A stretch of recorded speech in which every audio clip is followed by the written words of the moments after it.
Hey guys, this is Robert Breedlove from the What is Money Show. And as you've learned by watching this show, Bitcoin is the single most important asset you can own in the 21st century. And one of the most important companies in Bitcoin today is NYDIG. NYDIG's mission is to facilitate financial security for all. They accomplish this by bringing a high level of professionalization and sophistication to the Bitcoin marketplace. As a true game changer in the industry, NYDIG is safely unlocking the power of Bitcoin for forward-thinking individuals and institutions alike. By using NYDIG, you will gain access to an end-to-end institutional-grade platform, providing Bitcoin OTC transactions, Bitcoin collateralized borrowing, secure custody, asset management, derivatives, financing, market research, and more. And all of these services meet the highest regulatory, governance, and audit standards. Led by Robbie Gutman, Yin Zhao, and Ross Stevens, NYDIG has absolutely exploded onto the Bitcoin scene recently and is leading the way for ongoing institutional adoption in this nascent asset class. So please be sure to check out NYDIG as a single source for all your Bitcoin needs. All right, guys, welcome back to the What is Money Show. I am deeply honored today to be sitting down with Mr. John Vervaeke. I've tweeted out recently his YouTube lecture series called Awakening from the Meaning Crisis, which I think is something just extraordinarily profound and very important for, I think, where many people are in the world today, suffering from this crisis of meaning. And, you know, your series really helped put a good frame around it about what's going on. So, John, welcome to the show. Thank you, Robert. It's a great pleasure being here, and thank you for the kind words in your tweet and what you just said. It's very much appreciated. As I often say, I'm socially phobic by nature, and so encouragement is very helpful to me. Well, I'm a bit introverted myself, so we're both out of our comfort zone here. Maybe if you could just start just giving a general background for my audience on yourself, your work, how you've been spending the past several decades of your life. I guess what's most germane up front is I'm a associate professor at the University of Toronto. I'm a cognitive psychologist and a cognitive scientist. I have degrees in cognitive science and in philosophy. So that's sort of the gist of my academic background. Scientifically, as a cognitive scientist and a psychologist, I study a bunch of phenomena that I think are deeply interrelated. I study intelligence, which I understand is the property, our capacity for being general problem solvers. I study rationality, and we can talk about the difference between intelligence and rationality. I study consciousness, which may seem, what does that have to do with intelligence and rationality? It has actually, turns out, a lot to do with both. And then, related to that, I study altered states of consciousness, particularly those associated with mindfulness and things on what I call the insight continuum, insight, flow, transformative experience. I study all of those.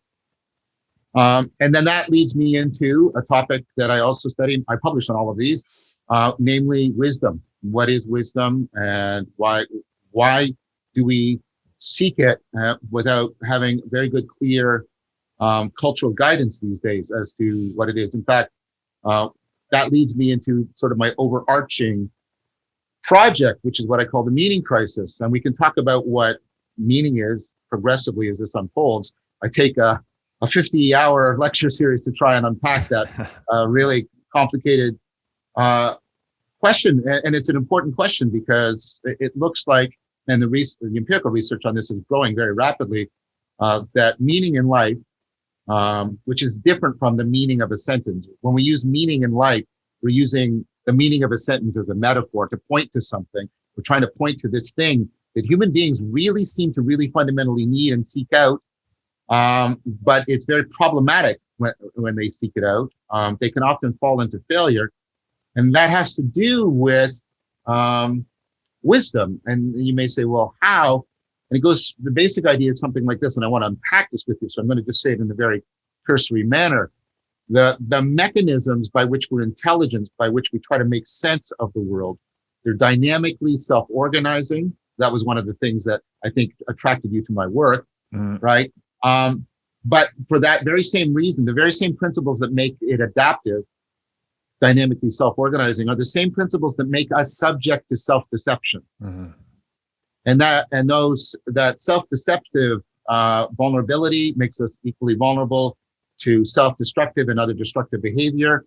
And that this undermines the kinds of connections the dynamic living connections we're seeking when we're seeking a meaning life.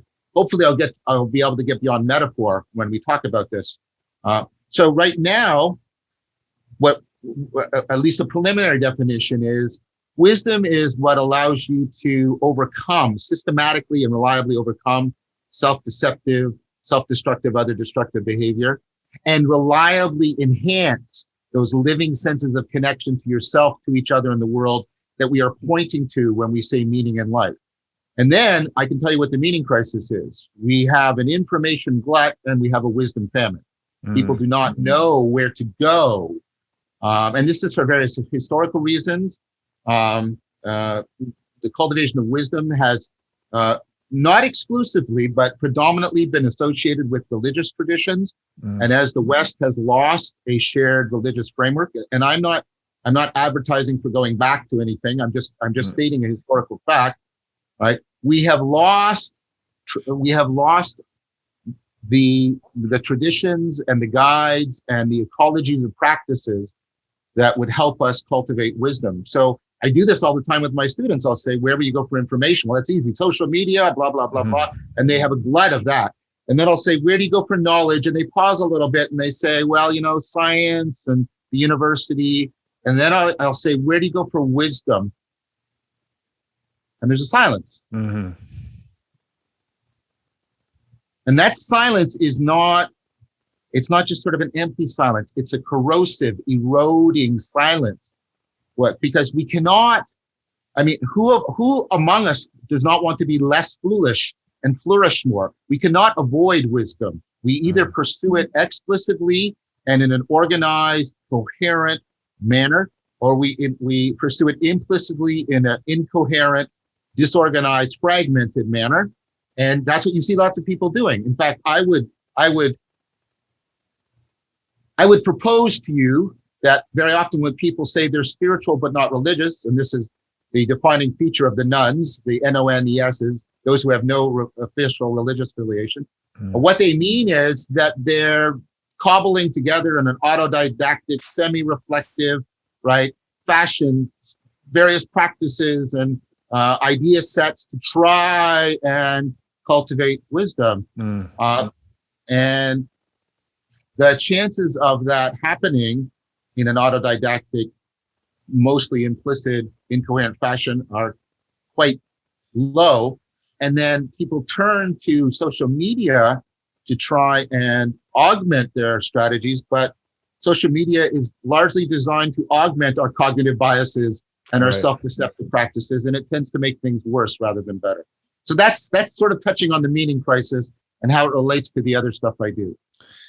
Yeah, that's a great framework for understanding, I think, the direction of this conversation. And you're already alluding to what I would say is in the digital age, we have these new tools that are consuming a lot of our conscious awareness, and it's actually reshaping the way we think and interact with ourselves and one another in the world at large. So I think what would be helpful is if we go into a few definitions, because even like I mentioned to you offline, some of these things are not clearly distinct in my mind. And the thing, so in the background of this, to tie this back into socioeconomics, which is what this show typically focuses on, is, you mentioned problem solving and how that's a very key element of being, right? We're every day we wake up, we go out, we've got some problems to solve.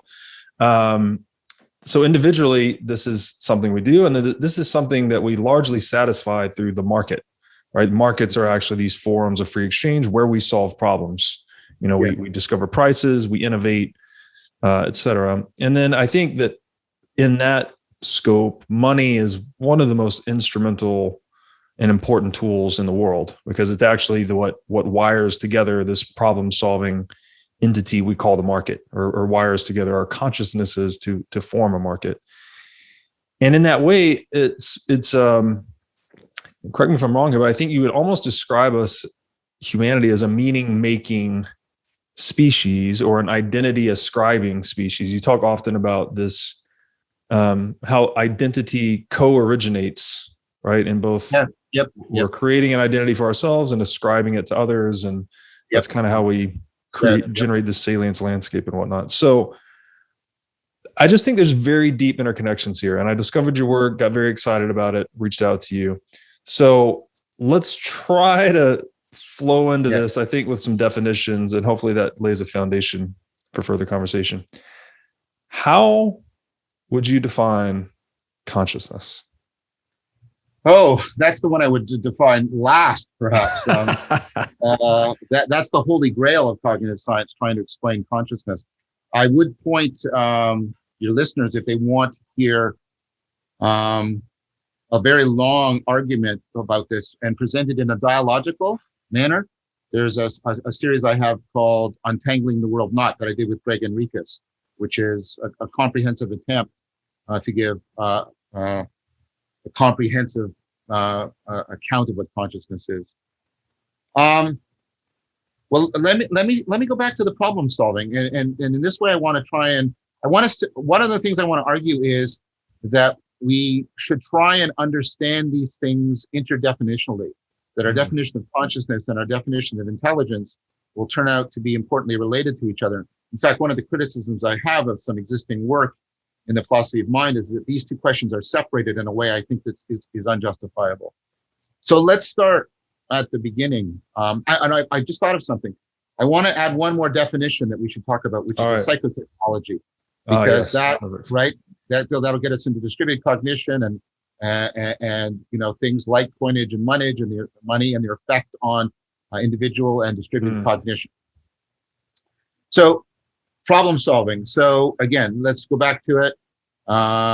What does it mean to say? So you can see this when people, and this distinction is even emerging quite clearly now in work on artificial intelligence. We distinguish between artificial intelligence and what's called artificial general intelligence. So an artificial intelligence is basically a machine that could do something that until recently had to be done by an intelligent human being, like a bank teller. Until very recently, we had to have human beings to do that, but now we have artificial intelligence that can do that. Now, that's an important project. It's important socioeconomically. It has political and cultural ramifications. I'm not trying to disparage it. People who do that, I understand why they do that. I'm just making a distinction here because I want to talk about what's called artificial general intelligence, because that is a scientific philosophical endeavor. This is try to create artificial intelligence that is like your intelligence and my intelligence. What is that general intelligence? Well, it means you're a general problem solver. What that means is in very many domains, you can solve very many problems. You can solve problems about learning how to swim in the water domain, and you can solve problems about how to interact with Mexican culture when you're in a museum in Mexico City. Like try to get a single machine to do that right now is incomprehensible right now. So does that give you, first of all, a general sense of the target I'm at least shooting at? Good. Yes. Okay, so what the work I've done, and I've been helped by a lot of people along this on this journey: Tim Lillicrap, Blake Richards, Leo Ferraro, Gary Havenhausen, just a ton of people. So I don't want to, right? And most importantly, current work I'm doing with Brett Anderson and Mark Miller. Here's my proposal, what this general ability is. And we have psychometric ways of measuring this general intelligence. So let's go back to your problem solving. So what's a general issue in almost all problems you're trying to solve? The issue that's facing you is that there is way too much information available in the environment, in you, right? And in the potential relations between what's in your long-term memory. So this is often, there's many ways people talk about this, the combinatorial explosion of information, right? Uncertainty, right?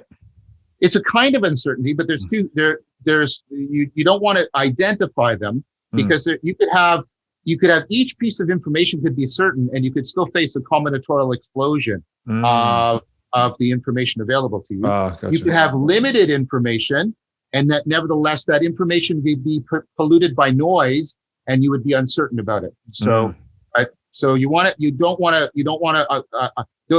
right to want to question the relation between them, but I think you don't want to just readily identify them together.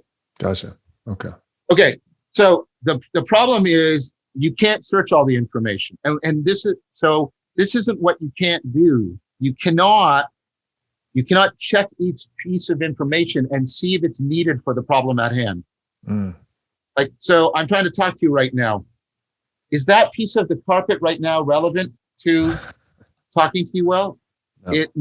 It's not. Well, what if that catches on fire? Then it is. Yeah. Right? Is the background behind you relevant to talking to you right now? Well, a little bit. I needed to focus. What about, do you see how many things I can point to and possible patterns, right? Is there an important relationship between the temperature of the room I'm in right now and my understanding of you? Well, of course not. Well, there is if it goes up to 105 degrees Celsius, right? And so, right, you see what I'm trying to say? And so you can't check everything and say, is that relevant? Is that relevant? Is that relevant? Is that relevant? Yes. Because it would take you the rest of the history of the universe to do it. Right. So this is what fascinates me about you. And this is what I've dedicated my career to and other people.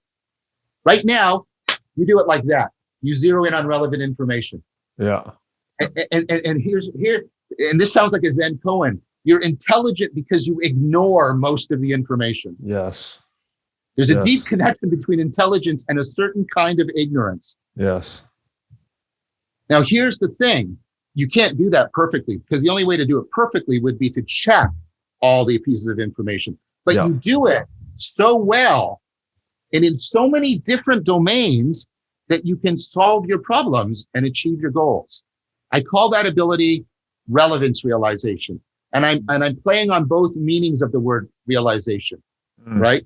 You're becoming aware of it and it's becoming real for you. Right.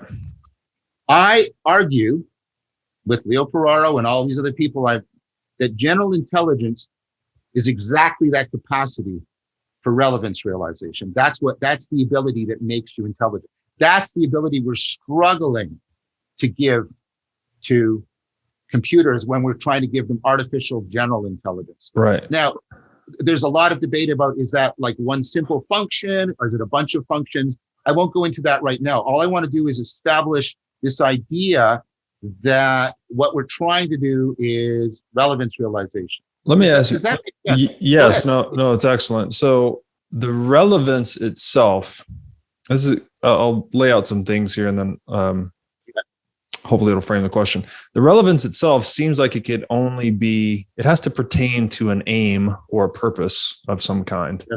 Yes. Right? The system or the intelligence needs to have some direction that it's going, that it can determine what's relevant to that aim and ignore what's not. And I love, there's actually, Peterson gave an example of this once where he says that it seems to be almost the entire purpose of consciousness is to try and move things into the unconscious, right? Like if you're playing piano, maybe not the entire purpose, I may be stepping outside the boundary, one of the main functions.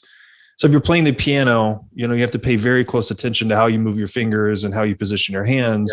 But the entire aim of playing the piano is to be able to do it without thinking.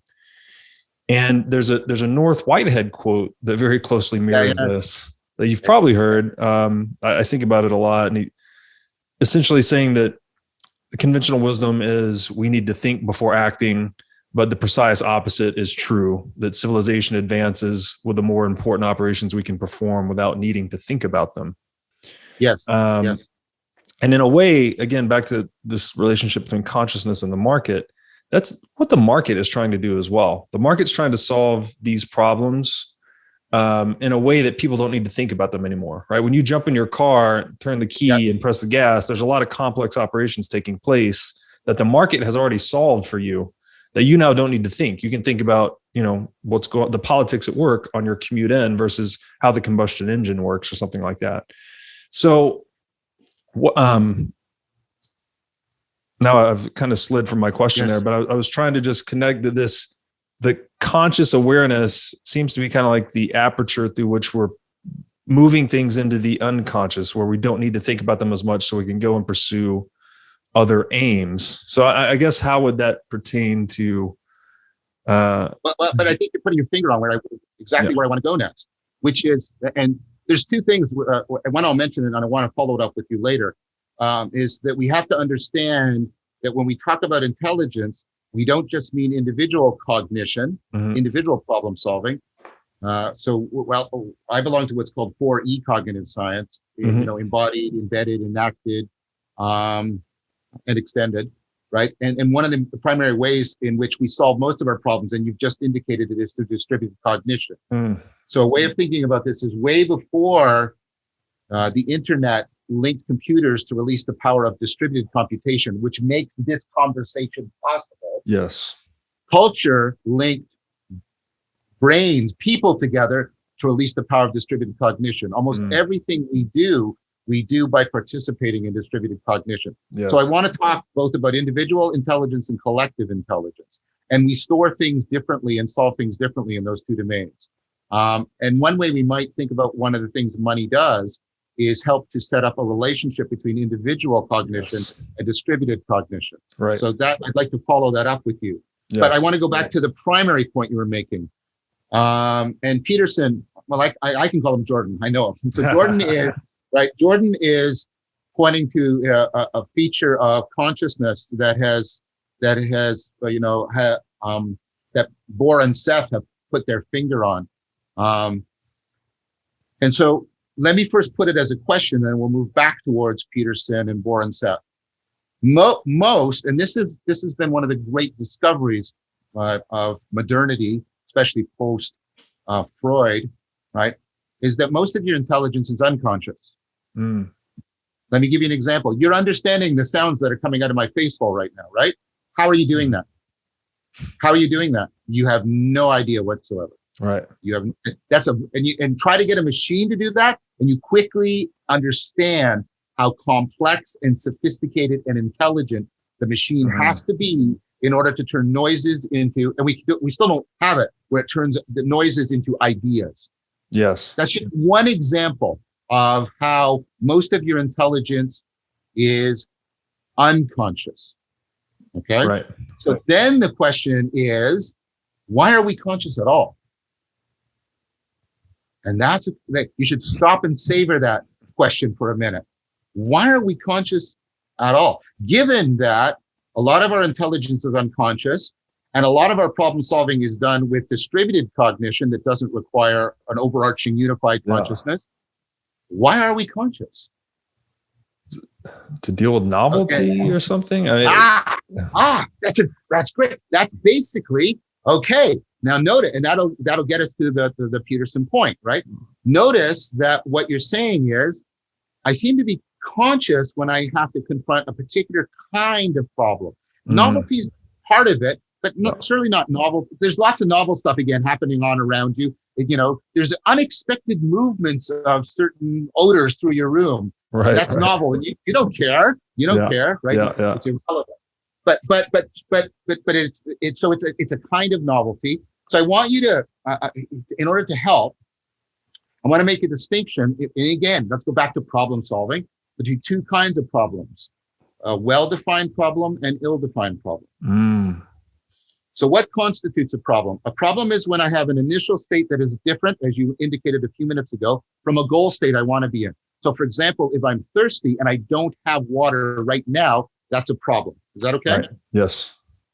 And then what I can do is I can perform operations that can change my current state into some other state. I can raise this hand, I can raise that hand, I can clap my hand, and you can start to see how combinatorial explosion can open up right away, right? Yeah. There's all these things I can do, right? And then what a problem solution is a sequence of operations that turn the initial state into the goal state, while following what are called path constraints. What are path constraints? Sorry, I don't mean to overload you.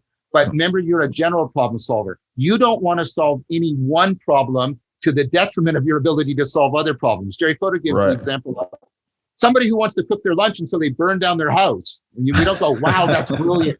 You think, wow, that's stupid. Yeah. Because although they achieved their goal, they've destroyed their ability to satisfy other goals, right? Yeah. Yeah. Okay.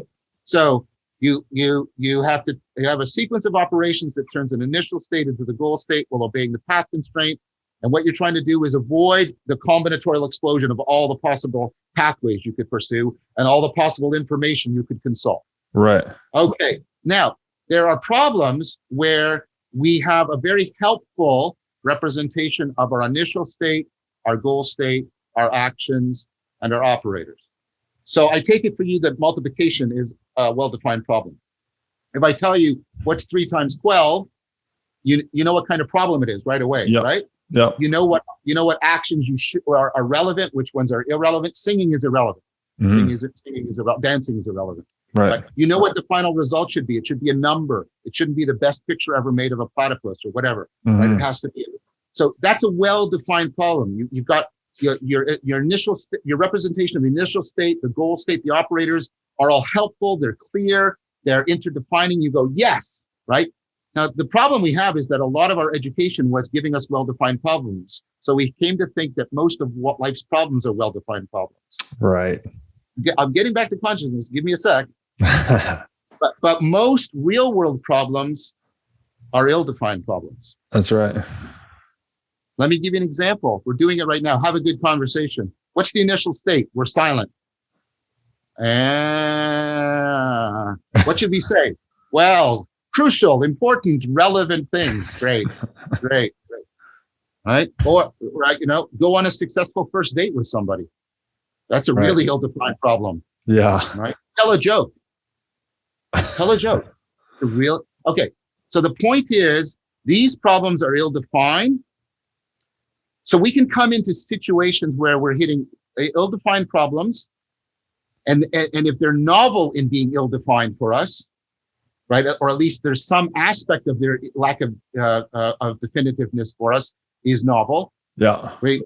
We also confront complexity because we don't know, right? We're starting to open up and we're starting to bleed into that combinatorially explosive space. Right. Is that okay? Yes. Yes. And so intelligence is trying to make things relevant.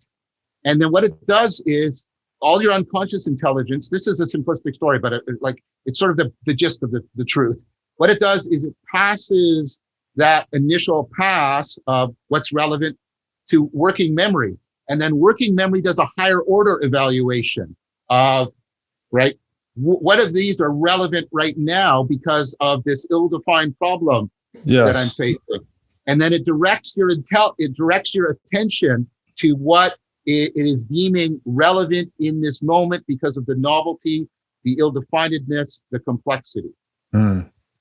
That's consciousness. Interesting. And so when you can turn an ill-defined problem into a well-defined problem, you can drop it out of consciousness back into your unconscious intelligence. You still have to do relevance realization, but you don't need all those extra levels of relevance realization. Right. That's what I would argue.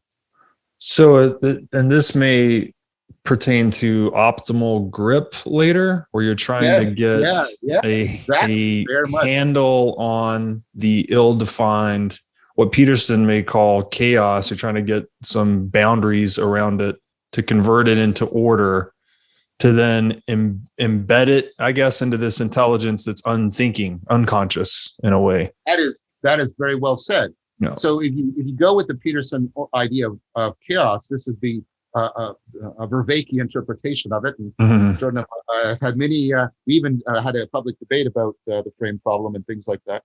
But if you think about it, any object is actually combinatorially explosive. So, right, how many properties does this possess? Exactly. Depends on the aim, yeah. Right. And so do I want to write with this? Do I want to use it as indicating the letter I? Do I want to use it as a sphere? Do I want to use it as something like an arrow pointing to extend my own point? Do I want to tap through it like a cane so I can sense my camera? Right. So this is interesting. This is interesting. So the properties of the object, they're related to the relevance of the aim or the purpose of the actor, I guess you would say. And this actually ties into Austrian economics a lot, because the presupposition there is that all action is an expression of value. So we think as value is kind of a rank ordered set of priorities, that whatever you're doing in any moment is what you value the most. And to that point, value is never inherent to an object, right? You can't say this pen has some intrinsic value. It is only relevant to your course of goal-directed action that pen can have value. So it seems like the value is not, I guess we're getting back to where it's subjective, right? It's like it's determined by you. Well, but see there's where I'd want to challenge, right? There's where I want to challenge the idea that it's, I think we're falling into a false Cartesian dichotomy that things are either objective or subjective. Agreed. Okay. I'm not too big on that duality either, but I'm still using it in my language. Well, we are all Descartes' children, right? Yeah. And so we all have to be compassionate if we're trying to struggle free from the ways in which, I mean, it's such a powerful framework. It's so subjective. But let's go back. I loved what you said, right?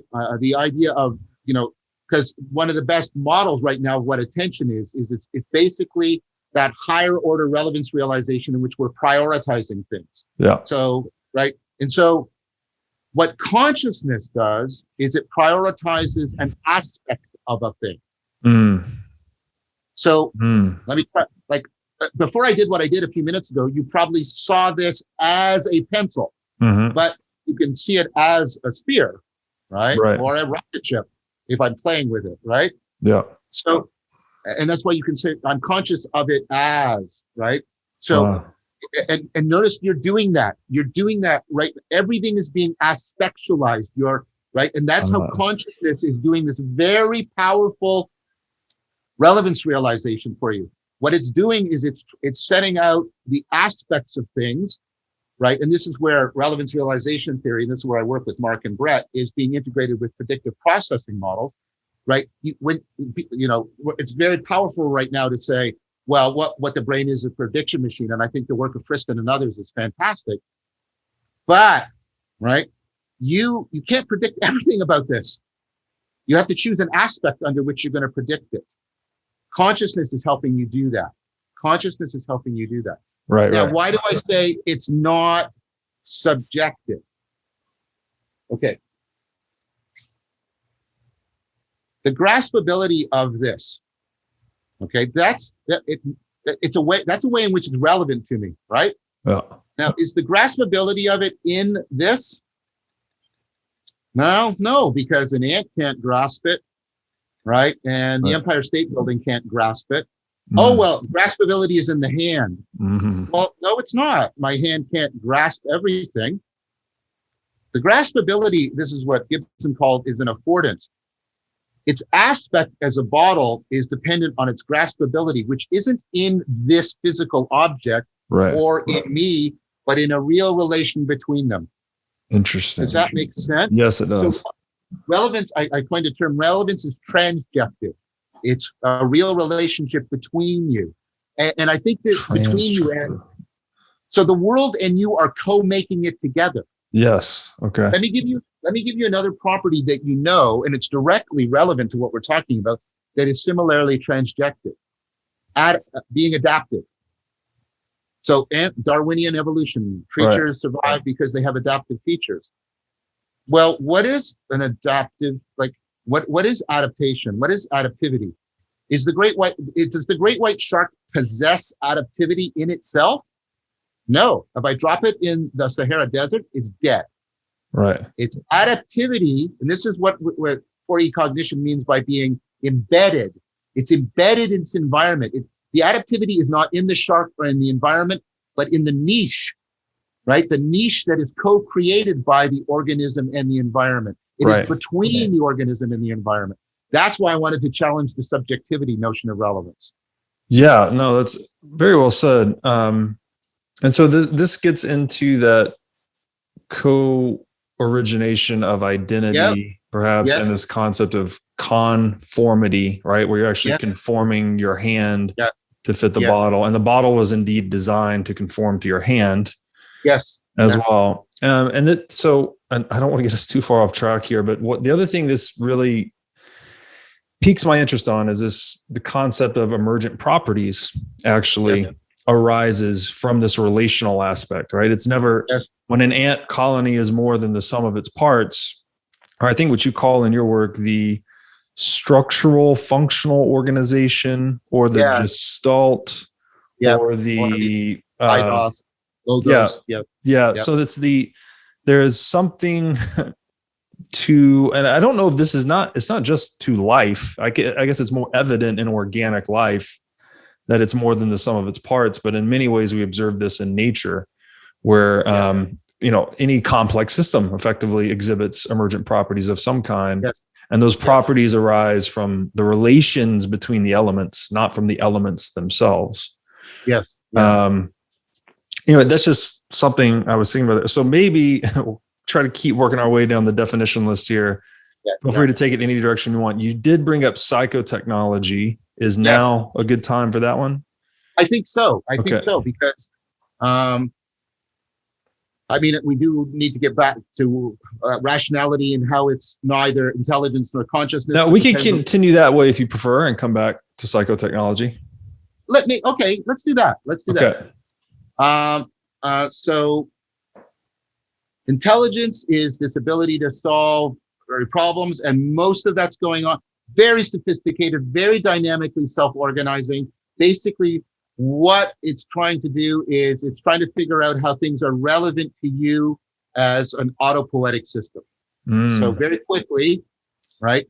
Auto-poetic, is that the word? Yeah, self-making. So Okay. the idea of an economy is the idea of a self-organizing system. Mm-hmm. And it's something that is self-organizing in a scale invariant manner. At many levels of analysis, you see this self-organization.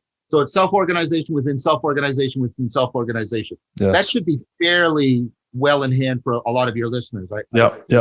For Of sure. course, there are many natural phenomena that exhibit that as well. Mm-hmm. And one reason why economies arise is because we're trying to structure distributed cognition to pick up on the fact that most of reality is dynamically scale invariant, self-organizing. Yes, right? Exactly. So So that I don't need to go into that in detail. Now, here's the thing: there's a difference between things being self-organizing and then them being auto-poetic. Let me give you what I hope is a non-controversial example. A tornado is a self-organizing phenomenon. It's an emergent phenomena given by the self-organization given certain conditions, right? And you got a tornado. Now, notice what a tornado will do. A tornado will move into conditions that destroy it, right? Right. Yes. Now, compare a tornado to a paramecium, a living thing, right? A paramecium is not only self-organizing, it is self-organizing. And notice how there's going to be just even at this level, a little bit of intelligence. It is self-organized to seek out the conditions that will produce it, promote it, protect it, provide for it. So a paramecium will swim into greater concentrations of sugar and away from greater concentrations of toxin. Right. So autopoetic things self-organize in order to seek out the conditions that will maintain and promote their self-organization. You are not just a self-organizing thing, you are an autopoetic thing. So it's intentionality, I guess, distinguishes. That's, I would say yes, but that's controversial because, right? Well, one of the things that for cognitive science is in controversy, philosophical controversy with sort of more a standard cognitive science is whether or not we should attribute some very basic kind of intentionality, a kind of motor intentionality to something like a paramecium. Right. I think we should, but I don't want to claim that everybody just simply agrees. Now think about that. Because you are making yourself, you have to take care of yourself. You have no option on that. That's a constitutive necessity. Now, because you are taking care of yourself, you have to care about certain kinds of information over other kinds of information. Right. Reed Montague said that's the difference between us and computers. Computers don't care about the information they're processing. We do. And we have to care about the information we're processing because we have to take care of ourselves. Now, as soon as I say we're caring about some information rather than others, we're back into relevance realization. Right. You see, there's a deep connection between being relevant, right? Finding things relevant. So things are relevant to you as an auto-poetic being that is seeking within its environment the environmental conditions that will protect and promote it and continue to produce it. Does that make sense? Does that all sort of thing together? Yeah. Yeah. And I mean, I don't know. It seems like it's almost branching outside of just cognition in a way, because when you talk about caring, this sounds like something that we'd associate with the heart more, This is the point. Yeah. This is the point. And this is one of the things in which the behavioral economics and more classical economics are in disagreement about, because, behavioral economics uses bounded rationality, the work of Simon, right? Especially Simon. And this is based on the idea that you are avoiding combinatorial explosion. That idea comes right out of Newell and Simon's work. You are bounded, right? Cognition. I'll get to bounded rationality in a second. Yeah. You are constantly, right? Relevance realization is not cold calculation. It is always the expenditure of your very precious resources of attention and time in a combinatorially explosive world in order to preserve your autopoetic being. Right. Like, of course, it is just deeply affectively laden, moment by moment by moment. And it's interesting. Sorry, just to seek out environmental conditions that preserve and promote our form, but it also that drives us to seek out some environmental conditions that actually challenge our form, right? Because you can't just go into a place of pure preservation and comfort, otherwise you atrophy and die. So there's some edge we're surfing. You promote. So what you're trying to do is you're trying to get those conditions, and we talked about this earlier. Notice how we've circled around. You're trying to figure out, how can I connect to the environment in a way that will allow me to avoid self-destruction, foolishness, and afford flourishing, will actually help me to promote and grow my capacity for relevance realization. Just the right amount of wrong or something like that. Well, or the right amount of inaccurate prediction, so that you have to increase the generalizability of your prediction. Okay. Interesting. Yes. Right. So, for example, when you're trying to train neural networks to learn, they'll get trapped into local minima. They'll get trapped into solutions that fit the data set they were trained on. Right. And they don't generalize well. And one of the ways overfitting, right? Yeah, overfitting to the data. Great, excellent, right? Yeah. And Mark and Brett and I are arguing that autism is a kind of overfitting to the data as spectrum disorder. Yeah. And you can overgeneralize, which is kind of what psychotic behavior. Yes. Yes. Okay, so and that gets back again to getting the optimal grip between those two, right? And that is intelligence, then, trying to get this optimal generalization. Well, I would argue what you're trying to do is get an optimal grip between being able to generalize as much as possible, right? But think of that famous rhyme: a jack of all trade, but a master of none, right? The problem is when you overgeneralize, right? So think about it biologically. Generalists tend to face very stiff competition when the environments are stable, because specialists will outcompete them within the niche. Yes. Right. But when environments are unstable, the generalist will tend to outcompete the specialist. Yes. Right?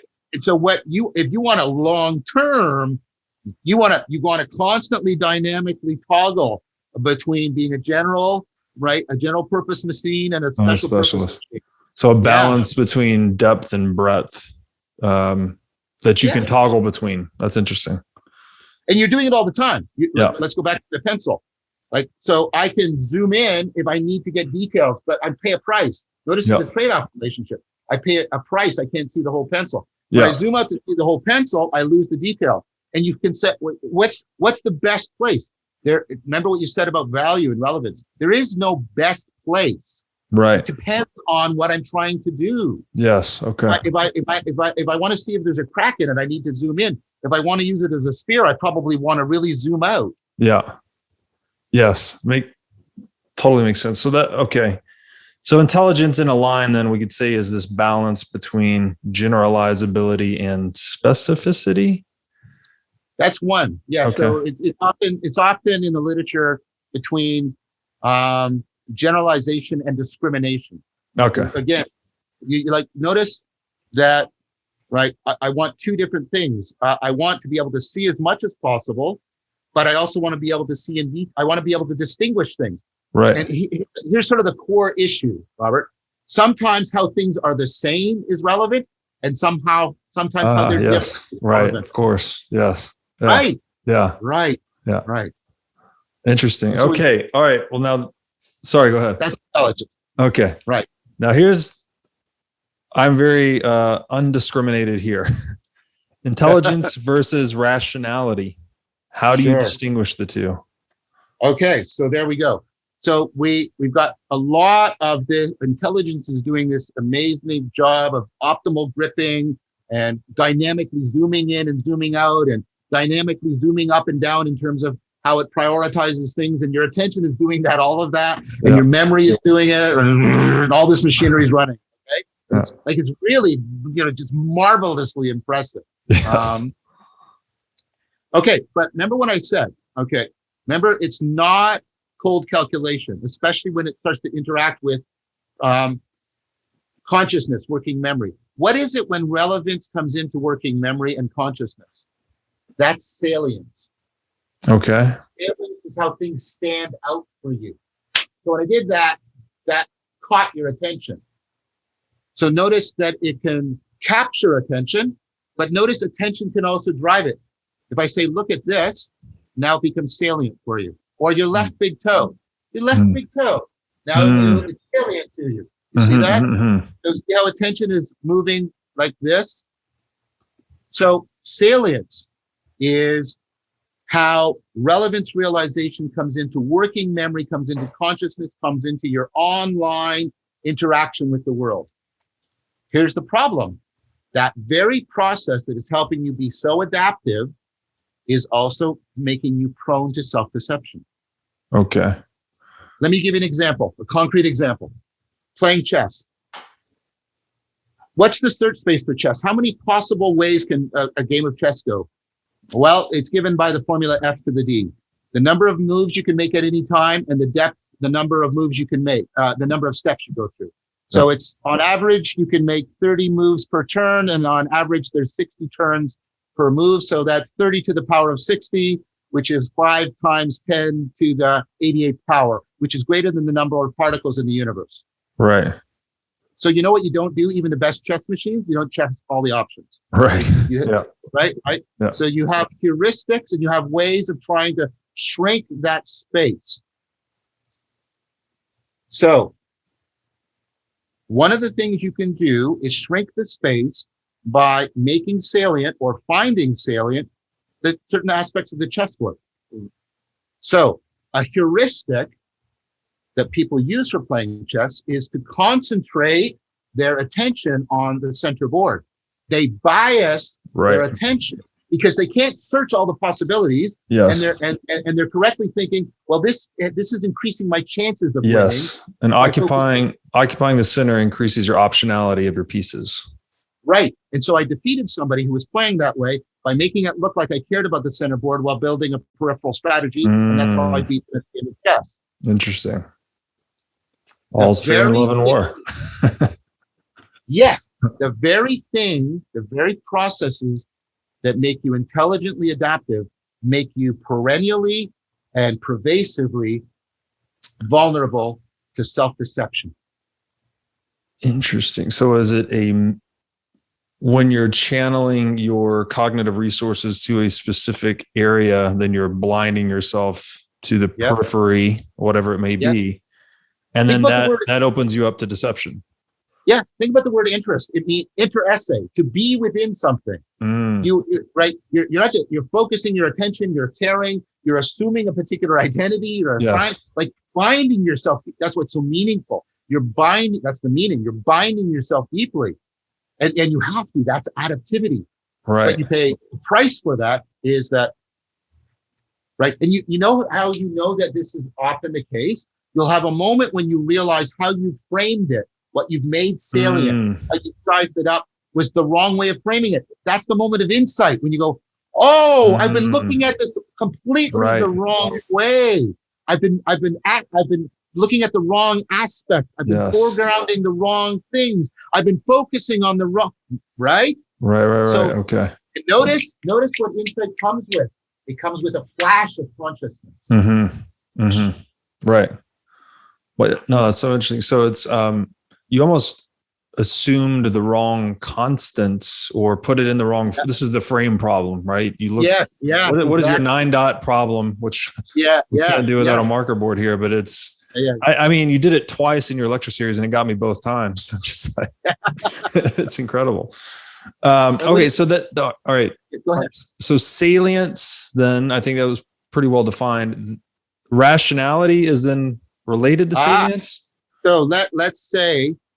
So first of all, let's understand that what you have is a dynamic, fluctuating salience landscape. Things are flowing out, and it's really dynamic and layered. And now you can start to see how that's consciousness.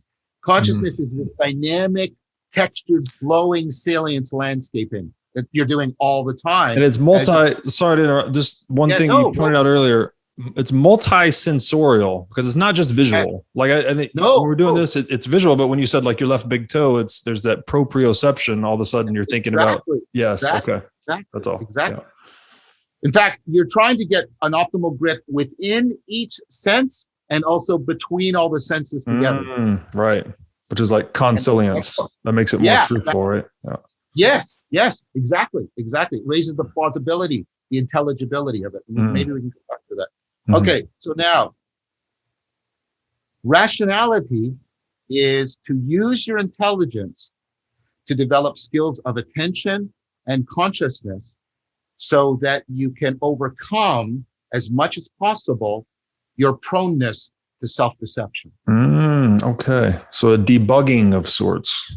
Yes, an online debugging. All right, okay. So you basically use your intelligence to solve the problem of learning is just problem solving.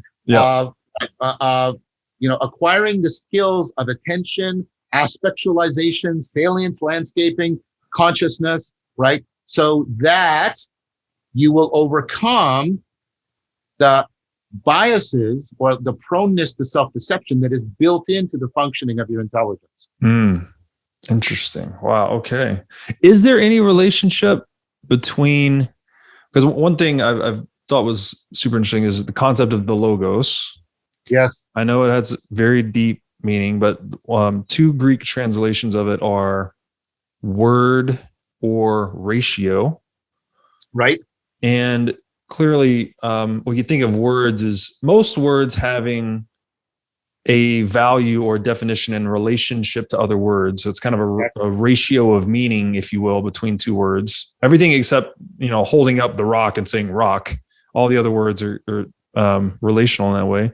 And then the connection there for me that is very germane to markets is that prices are ratios of exchange. Yes. Right? Instead of saying that this house cost 11 cars, you say this house is $440,000, which is equal to 11 $40,000 cars. So we use money as a common language of numeracy to express these exchange ratios with greater simplicity in a more economized way.